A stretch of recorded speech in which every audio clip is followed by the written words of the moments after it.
আরে পুজো তো শেষ হয়ে গেছে। আমি আবার কোথায় ঘুরতে গেছিলাম? না, না, এটা জগদ্ধাত্রী পুজোর ব্লগ। আমি তো ছাড়তেই ভুলে গেছিলাম। তারপরে এখানে রেডি হতে হতে আমার পোগোমা আগের বছরই মিনি ব্লগটা দেখাচ্ছিল। আমি সেটা দেখে একটু হেসে ফেলেছিলাম।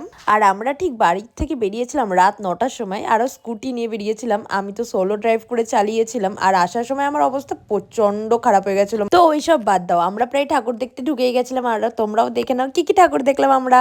আর অবশ্যই কমেন্ট করে জানিও আমাকে কেমন লাগছিল সেদিনকে।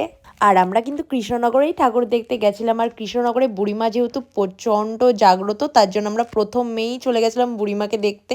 পরের দিন যেহেতু ভাসান, তার জন্য দেখতেই পাচ্ছ প্রচণ্ড ভিড় ছিল। আর দাঁড়ানোর মতো তো কোনো অবস্থাই ছিলাম না আমরা।